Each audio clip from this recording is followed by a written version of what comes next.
welcome to Get Over It, the consciousness transforming podcast for exceptional 21st century living. This show, folks, we're calling all astrology buffs. We're going to be speaking with Bruce Scofield, and we're talking about his latest book, The Nature of Astrology, History, Philosophy, and the Science of Self-Organizing Systems. Now, you guys, if you know anything about astrology, you've heard the name Bruce Scofield. Okay, so let's relax and learn from this wonderful man who is chock full of knowledge, who's going to enlighten us today regarding astrology. Now, the information shared on Get Over It uses intuitive and pragmatic insight to help you shift your consciousness to break through the blocks and release energy that is no longer needed. Yes, we're going to help you let go of the BS that's holding you back, but you guys know I always ask, are you truly ready to? And by the way, folks, BS is belief system. A bit about me for my new listeners, intuitive since birth. I'm a third generation intuitive with over 3 decades of experience supporting people to break through the blocks along their path. I'm a strategist for personal and professional transformation, revealing cutting edge information that enables you to prosper and thrive. I spent 25 successful years in corporate America as an executive sales professional, and I am the founder of Healing Visions Ministries and the Northern California Children's Education Network, a 501c3 nonprofit. I provide consultations and healings in all areas of life that heal the mind-body-spirit connection, allowing you to live your very best life. My clients tell me that I keep it real while providing them with accurate information to assist them along their journey as a spirit living a human existence. But they also say, if you really don't want to know, don't ask Monique.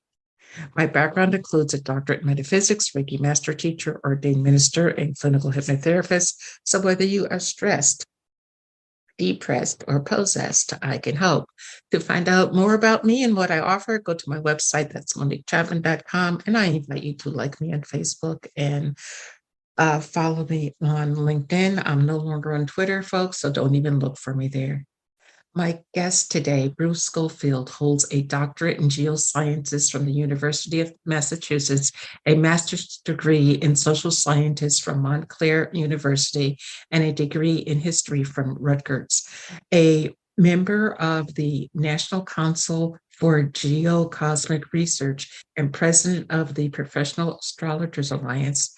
He's the author of 14 books, and he lives in Amherst, Massachusetts. And if you want to check out a website of his, you can go to onread.com. Actually, it's oneread.com. So it'd be ONEREED.com. Again, oneread.com. Welcome, Bruce. Thank you for having me.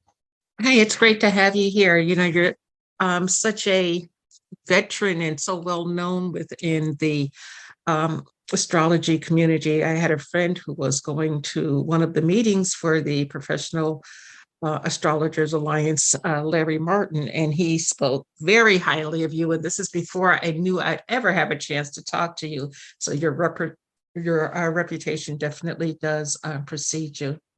Go ahead. Well, I was just saying, it's nice to hear. Yeah.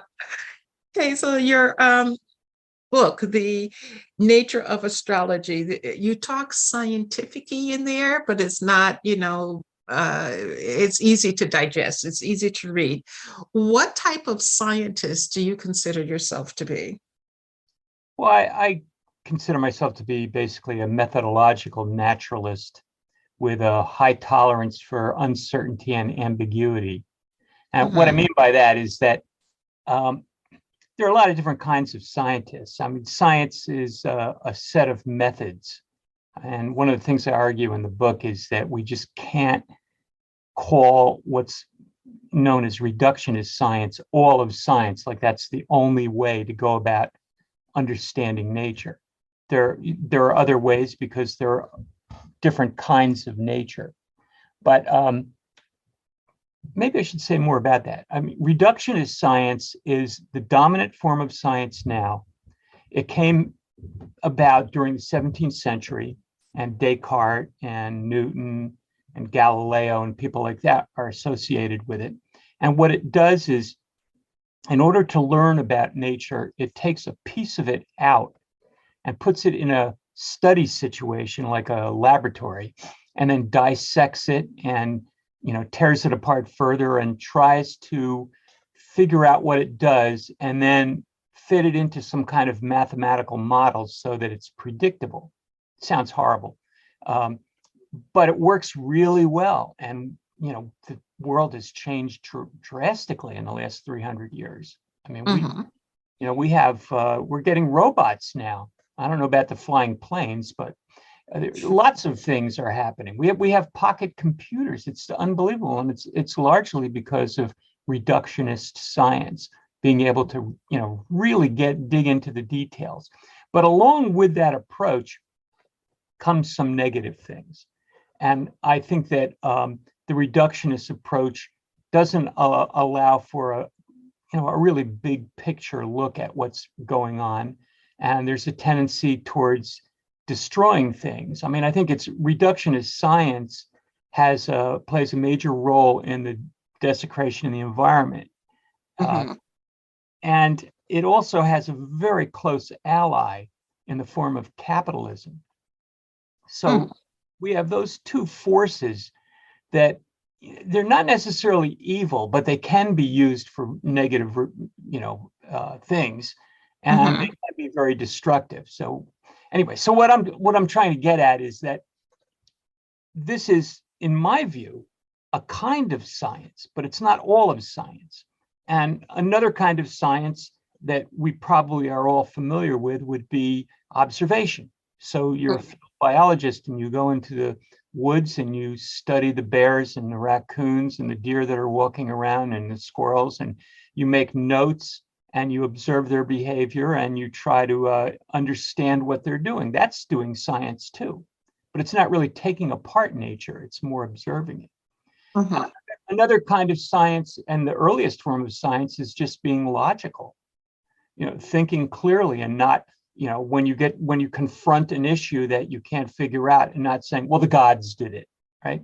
So that's science. The origins of science is really striving for an understanding that everyone can share. Science is democratic. It's, if everyone can't see it, it's not really a finding. It's not knowledge produced by science. It may take a while for everybody, but anyway, my drift is that reductionism is a problem, and reductionism can't handle astrology. It also can't handle consciousness, where it's having trouble with the origin of life. There are certain things that reductionist science has a great problem with, and what they are best described as are self-organizing systems with emergent properties. Now, that's a lot of words, but what astrology looks at, everything that astrology looks at, is some kind of self-organizing system. It's not a rock, or it's not a ball rolling down a ramp. It's not a particle. It's a kind of living system. An example would be a body. Another example would be a cell. The brain, out of the brain emerges, from its behaviors and its responses, emerges a personality, a mind and a personality, and astrology studies that.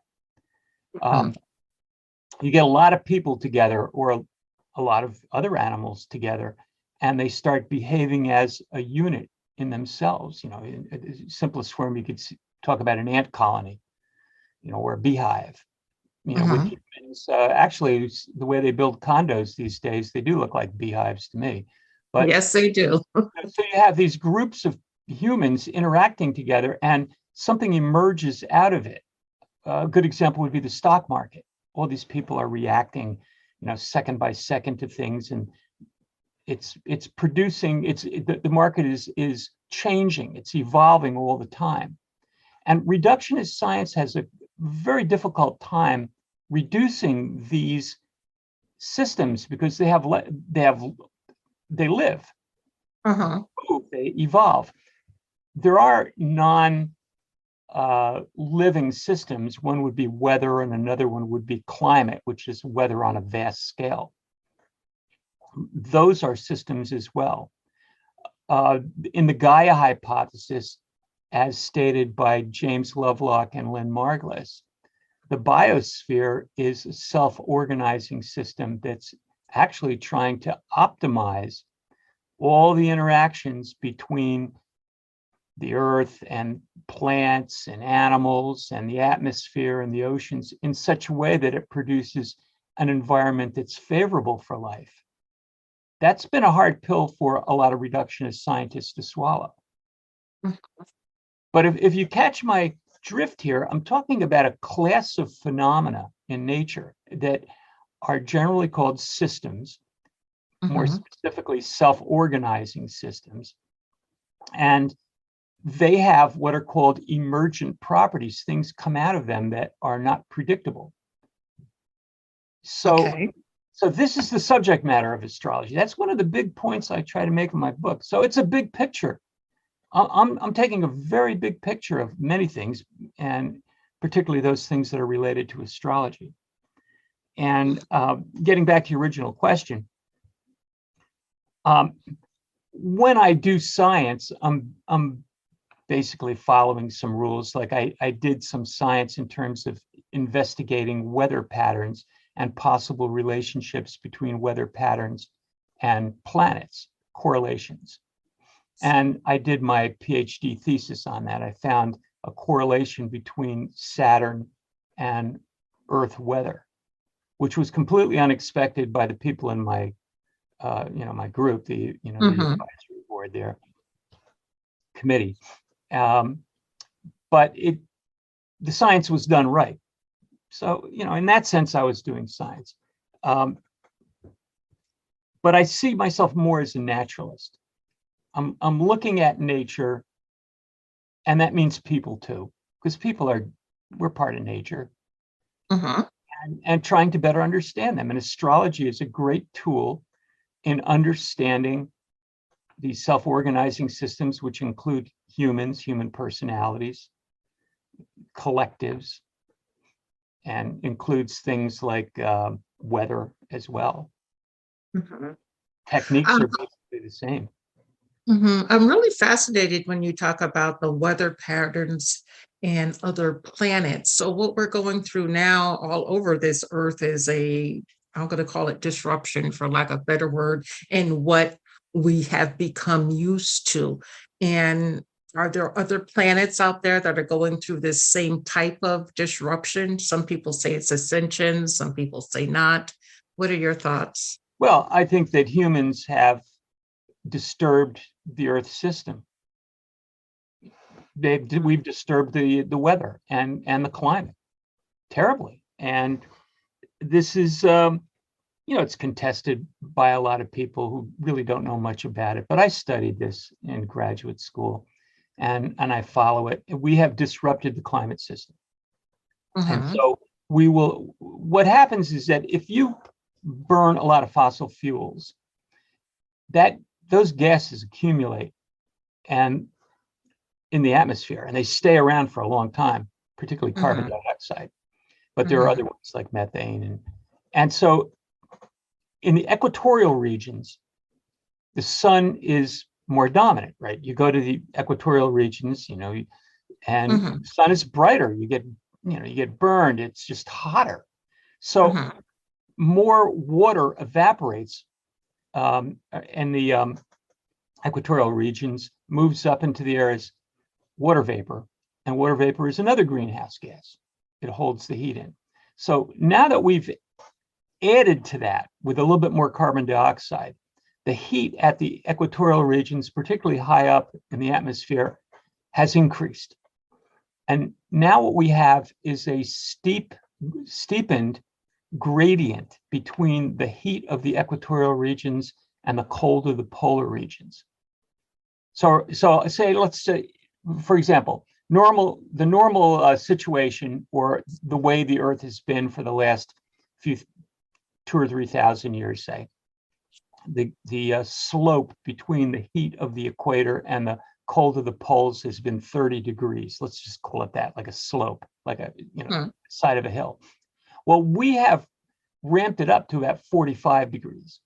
So when you have a steeper gradient, ball rolls faster, right? If you put it's a steeper hill. So now the hot air of the equatorial regions is rushing to meet the cold air of the polar regions at a greater rate. And consequently, in the middle, which is where most people live, in the mid latitudes, the weather is crazy.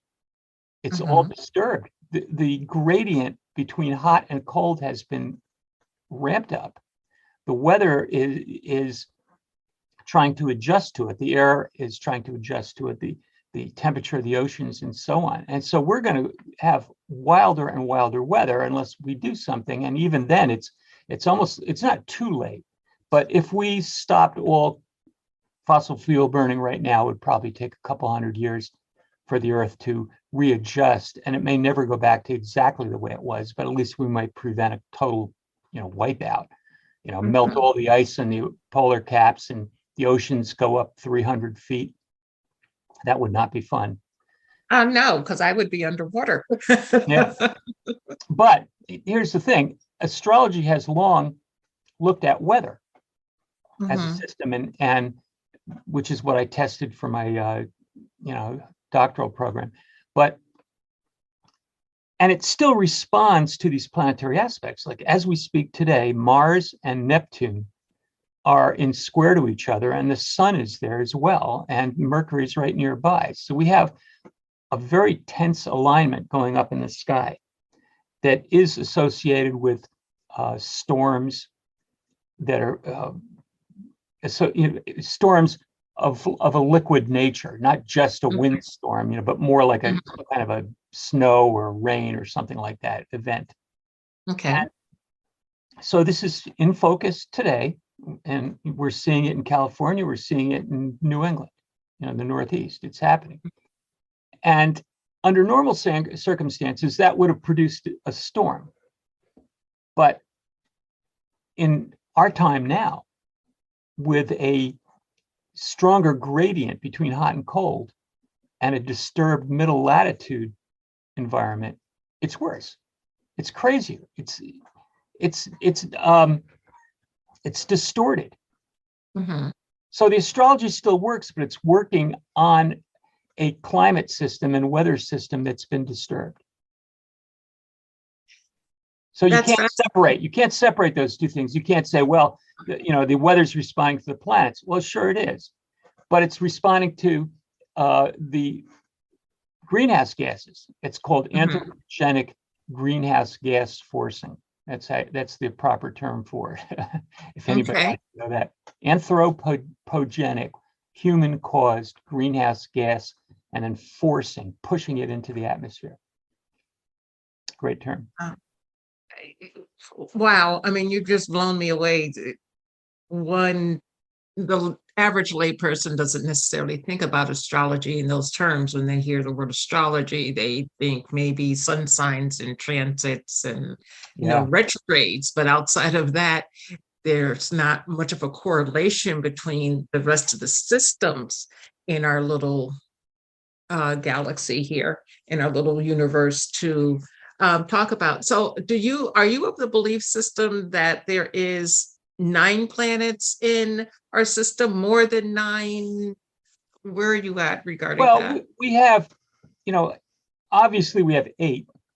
Everything depends on definition, right? That's why Pluto, who enjoyed full planet status for a long time, got demoted to dwarf planet. And that's just a definition.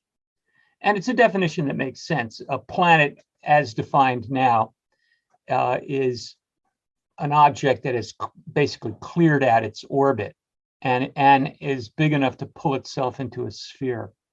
Those are two of the definitions here. Pluto is a sphere, but it hasn't really cleared out its orbit. It cuts into Neptune's orbit, and it's very elliptical, and it's got other bodies near it. That doesn't mean it has no astrological influence. That's something else.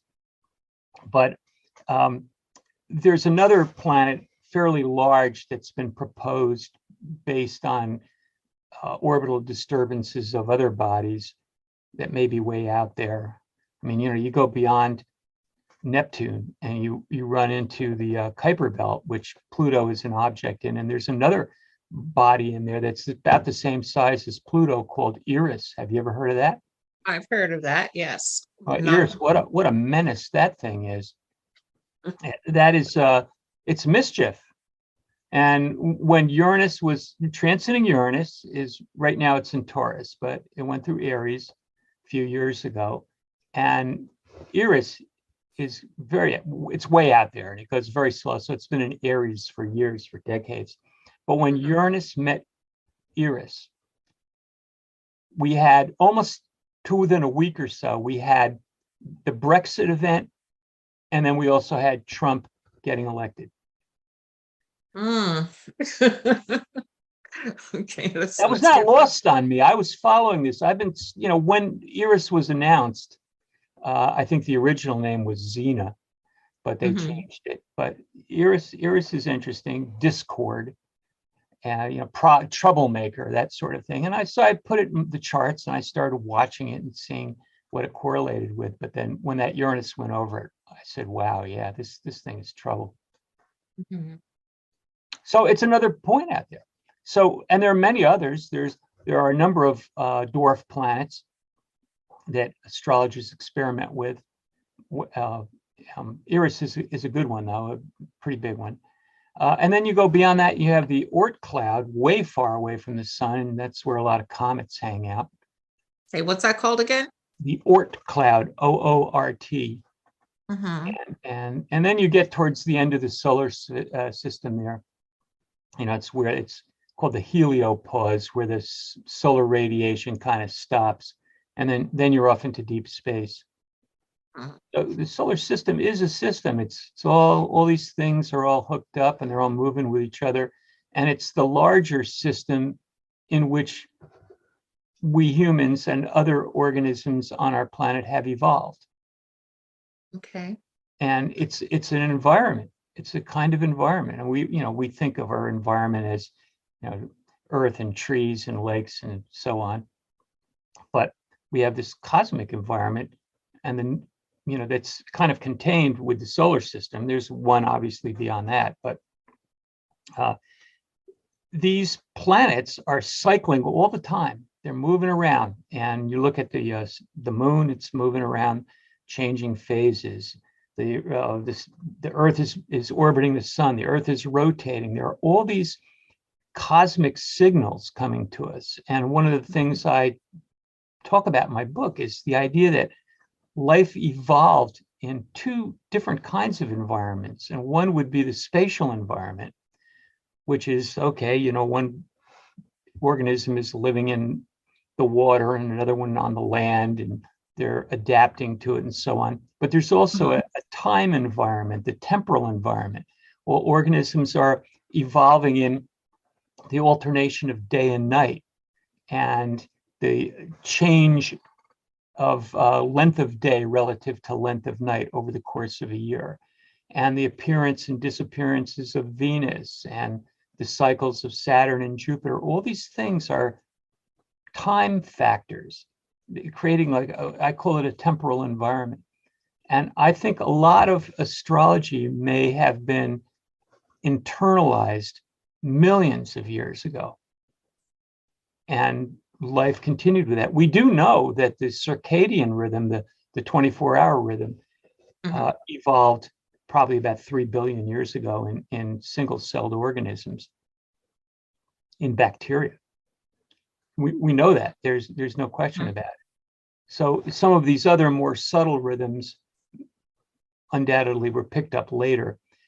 How a planet like Pluto or Eris, dwarf planets, very small bodies, very distant, how they affect us astrologically is unknown. I don't have an answer for that. I have some speculative answers, but we need to know more before we're going to really get all of astrology nailed down. But I think it's helpful to look at astrology as a subject, like psychology or medicine, for example, and it has a part of it that's dedicated to practice. And that's what most people think astrology is. They think it's only practice, but it's not. Astrology has a history, it has theory, it has research, philosophy. These areas are not very well, they're not developed really. There's some research, there's some very good research for astrology that exists, some theory, but most of the energy has gone into practice. And that's largely because of astrology's marginalized status. It's been persecuted by religion for many centuries. It's interesting that you bring up religion because it seems like religion has kind of gotten into the middle of everything that we use as history or we base our existence on. And it's not, in my opinion, necessarily the truth. What are your thoughts? Well, one of the things I say in this book, my book, The Nature of Astrology, is that there are, just consider knowledge in general. And there are a few kinds of knowledge that we use. And one is revealed knowledge. And you have a person has a vision or dreams and comes up with some ideas and then converts their, gets followers and gets them to adopt their point of view. And this is how a religion gets going. It's not really a democratic process. It's somebody's idea. And it's the idea might be great and it may work perfectly for the moment, but it's a subjective assessment of reality.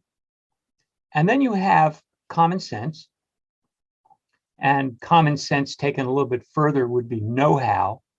Common sense is, you see this poison berry, you don't eat it because you figured it out. When other people ate it, they died. So, and know-how would be, the ability to build a house or to domesticate an animal or to build a computer. That's know-how. And you learn how to do it usually by trial and error. But then there's science, which is a more democratic way of making knowledge. And with science, what you do is experiments and you observe and you look at things very carefully, and then you make a statement and then you allow other people to test it as well. And when a consensus is reached, like voting, then you kind of include that as, well, okay, that's our next scientific fact. But it's always subject to revision. The thing about science is it's not a static process. It's a democratic way of building knowledge, of making knowledge. And that's very different from religion, which is somebody's subjective vision and everybody buys into it. Yeah. People should be careful with what they buy into. To each his own, but it's important to be careful. I want to switch gears for a moment and talk about Kepler. Where does Kepler fit within the sciences that you're talking about? And what are your thoughts on Kepler's way of astrology? Well, Kepler was one of the founders of modern astronomy and modern science. He was the first one to correctly mathematically model the solar system. He lived in the late 16th and early 17th centuries, roughly contemporary with Galileo and Francis Bacon. And he was really more of a mathematician. Back then, mathematicians were trying to solve a lot of the problems raised by astronomy and astrology. And he learned astrology early on, and part of his work was to create these almanacs every year, like a farmer's almanac type thing, where there would be weather prediction. But he liked astrology. And also, he was a consultant to some of the major figures of his time, General Wallenstein and the Emperor of the Holy Roman Empire, Rudolph II, I believe. He always said that in regard to astrology, don't throw the baby out with the bathwater. He was that's the subtitle of one of his books. He didn't like doing astrology readings because he thought a lot of the people that he had to deal with were full of themselves and wouldn't take his advice. And he thought that his work was wasted on them. Uh-huh. and he regretted or resented writing some of these almanacs because he said the people are so stupid they don't know a good prediction from a bad one. So Kepler was critical of astrology in that sense, and a lot of that is often taken out of context by um, the self-appointed pit bulls of science that call themselves skeptics and published. But Kepler liked astrology. A lot of his horoscopes have survived his birth charts that he drew up. And I got the idea for my PhD thesis from one of his books. It's called Third Party Intervening. It's kind of a dialogue debate between a doctor, an astrologer, and Kepler. And one of the things he says in there is, if you want proof of astrology, just look at the aspects between the sun and Saturn and correlate them with weather. And he gave some examples. So that's exactly what I did. I said, okay, this guy said this in 1605, I guess, or 1610, something. I'll try it again. I'll try it in more detail. And I did. It took a few years and a lot of calculations, but I think I made a case for it. He was a good guy, I thought. He also wrote about his own personality. I don't think he liked himself very much. He was a Capricorn. Oh, okay. Interesting. I have Capricorn moon. Yeah. Okay. Very self-critical. Extreme. It's truly amazing. Bruce, what is the future of astrology? What do you see? Well, I think it's important. It will be important in the next 20, 30 years for astrology to become better organized. Right now, it's a cultural bubble, and people don't like to criticize each other, but fights over the, minor events break out periodically. It's all consultation. Everybody's got to compete and have their own little, theme or, their little niche in the system, and in the among other astrologers, and promotion becomes part of it. You can't go to the newspaper or you can't look for an ad that is searching for an astrologer. You have to do it yourself. So among consulting astrologers, there's a kind of selection process that goes on, and that the people who have better self-promotion instincts usually better, but that doesn't mean they're better at doing astrology than somebody who doesn't like self-promotion. Thank you for saying that, because everybody thinks that if you're number 1 through 5 on the search engine, when you put in a search term, those are the experts. No, they figured out how to do this search engine optimization. Doesn't mean that they're the best in the world. Thank you for sharing that. I really appreciate that aspect. Question for you, though. When we go to your website, onereed.com, and that's ONEREED.com, what are we going to find there? Well, in the 80s and 90s, I spent a lot of time studying ancient Mesoamerica. I wanted to learn about Maya astrology, Aztec astrology, and I studied it extensively and wrote a few books on it. So somewhere around the late 90s or so, my friend Barry and I decided, he was also interested in it as well, to put up a web page. And One Reed is the English translation of Sayacatl, which is the Aztec word for Quetzalcoatl, the god Quetzalcoatl from ancient Mexico. So that's what that's all about. So you'll find a lot of information on Mesoamerican astrology, and some links to talks that I've given and some articles that I've written. It's a mixed bag. I don't have that hustler instinct in me. I have Mars in Libra. I don't know if that makes any sense to you, but Mars is the kind of pushy planet, and you put it in Libra, and all it wants to do is compromise. So you don't usually see that in the charts of captains of industry or successful promoters and so on. So I haven't really done that much with it. Maybe we will later, but you can find some information. There are links, and I think if anybody's interested in Mesoamerican astrology, they'll certainly find they'll find it interesting. Okay.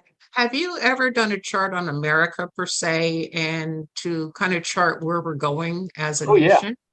Oh yeah. There's quite a bit of debate about what chart works best for the United States.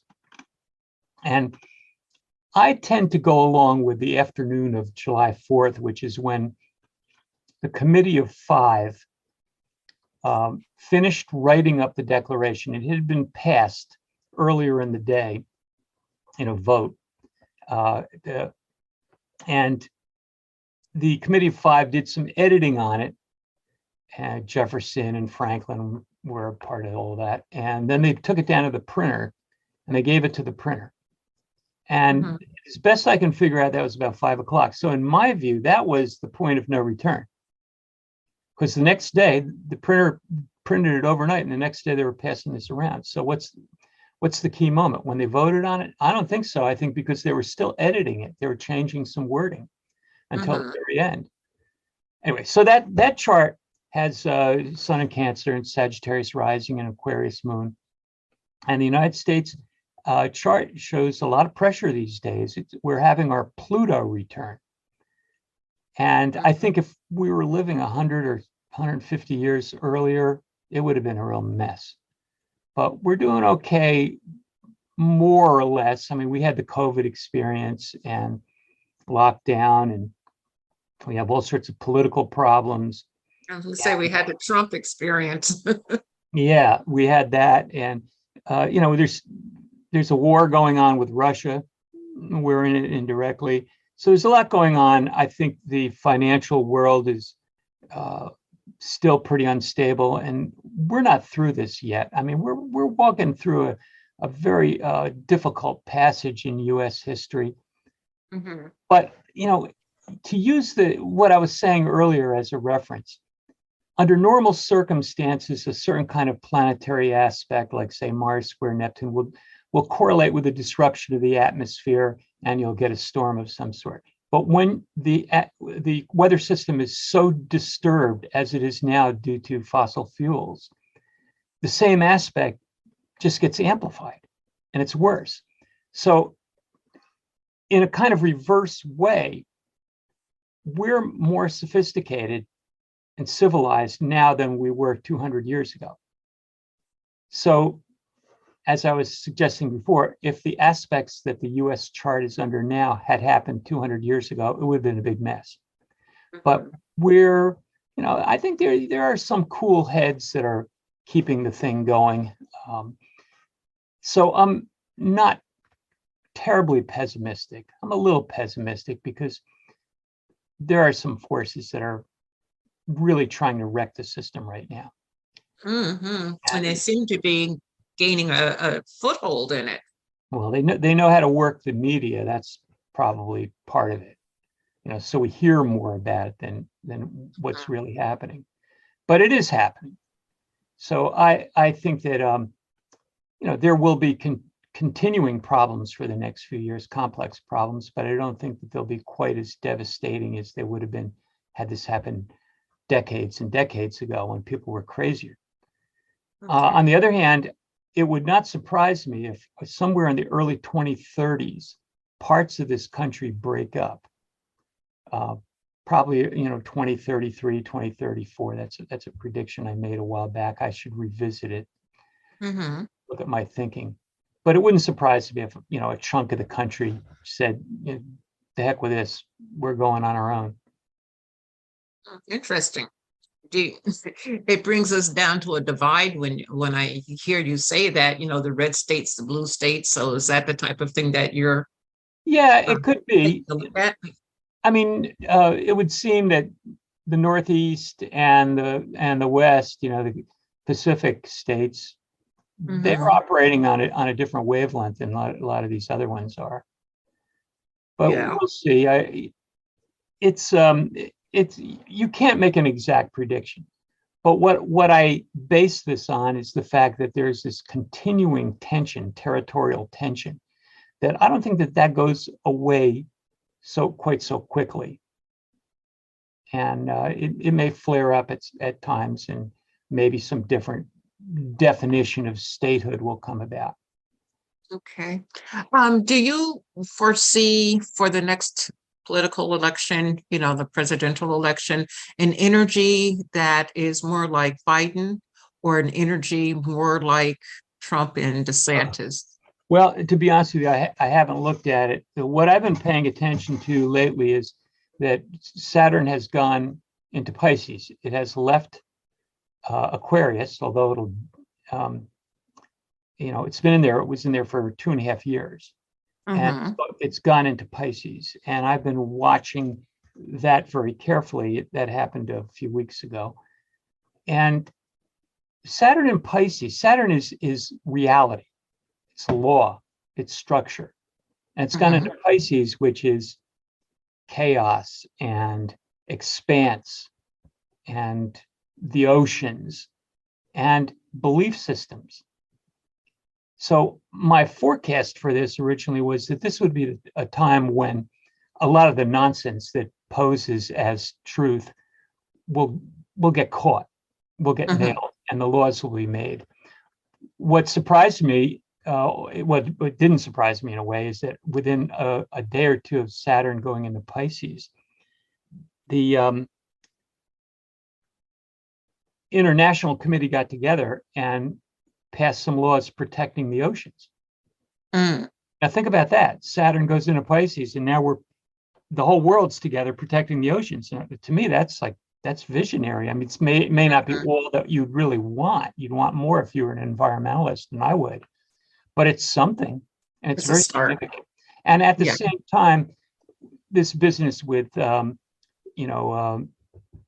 Fox News Entertainment, came out, and we're beginning to see how corrupt that whole thing is, and what nonsense that is. I've long said that if you want to change this country, you have to take out Fox News and its imitators, because it's a capitalist scheme. They're just making money out of playing with people's minds, and that's serious. People should be arrested for that. But because we have freedom of speech, it's not easy to get at. You can't take it down that easily. I agree 10,000%, but what happened to critical thinking for the average person? There's a war against critical thinking by a lot of people on the right side of the political spectrum, and they don't like evolution, and they don't like climate change. They think they know more about virology than medical experts. So there's a thing going on there. It's unfortunate. I step back a few paces, and one of the things I think about is the idea that we have so many people on our planet now, and there's a crowding in a sense. I mean, granted, there are plenty of open areas, but you really can't live in them. But people are jammed together, and the behaviors are getting crazier, and there's a bit of a panic setting in. And when a panic sets in, critical thinking is thrown overboard. So that's kind of one of the ways I think about it, that this is a result of crowding, of overcrowding. When you get too many people, you need crowd control, and crowd control is pretty much only possible in an authoritarian system. Immediate crowd control, to be able to turn on a dime and do it like they can in Russia or China or Saudi Arabia. And we're a democracy. Everything happens slow, takes a long time. And we have a constitution that says, hey, people can say whatever they want. But our civilization is 100 times more complex than it was in 1787 when the Constitution was put together. Yeah, you think, but a lot of people want to go back to that strict interpretation that doesn't fit today's world. Yeah, because they're afraid. People are scared. They don't know why. A lot, and it's being played on. The fears are being played on by certain news outlets. And it's unfortunate. I'm somewhat pessimistic in some ways, in many ways actually, but I have some optimism too. As I said before, in general, we know more now. There just has to be enough of us that know more, that get involved and try to push the civilization in the right direction. Mm-hmm. You know, it's either what did I read this morning? We're at a crossroads between going into Star Trek or going into The Handmaid's Tale. That's interesting. Wow. Yeah. On that, Bruce, I've enjoyed speaking with you so much. Your time is truly up, but what pearl of wisdom would you like to leave with the audience today? Well, think about not being too anthropocentric. How's that? I think anthropocentrism, which means basically all you think about is people, everything in terms of people, it creates a lot of problems. You know, we have to examine these ideas that we've taken for granted, that people are some kind of are very, very special, you know, exceptional species on our planet. Oh yeah, we're really clever. I'm not going to dispute that. But I think that if we can get out of this obsession with people everywhere and look at nature as a whole and think about how the diversity of species is what actually creates strength and resilience in an ecosystem, or a giant ecosystem that we call Gaia, the whole biosphere and its interactions. I just think that that's something people should practice. Yeah. I mean, it gets us out of the me aspect of living. Yeah. And we think about others and other substances like the grass and the plants and, you know, the trees. And the bacteria on which we're dependent. And if it wasn't for the bacteria, we wouldn't be here. Okay. I know I said I'm out of time, but I want to hear a little bit more about that. Bacteria and we wouldn't be here? Yeah, well, the bacteria make a lot of the oxygen that we breathe, about half of it probably, and they keep our digestive tracts, you know, going. They you know, they modulate all these chemical reactions and produce substances that we need. The bacteria were here first, and we owe a lot to them. So, you know, if you can step away from being anthropocentric, and as you pointed out, it's just like saying that, you know, if you're obsessed with yourself on a, you know, personal psychological level, that's not good. You got to see it from other people's points of view. I'm taking this to the next level and saying that, you know, as a species, we should be less obsessed with ourselves and look at what's going on around us and learn from it. Yes. And Bruce, thank you so much. I really appreciate your time and attention. Folks, The Nature of Astrology. If you've enjoyed the conversation today, get the book. It goes much, much deeper, and it will allow you to open up those brain cells and think outside the box, because that's what's needed at this time in our evolution. At least that's what I feel. So Bruce, thank you. Audience, thank you. I always appreciate you very, very much. And everyone, please remember that the most important choice that you can make is what you choose to make important. Consider making the masterful choice of discovering the nature of astrology. Abundant blessings, light and love to all. Agape.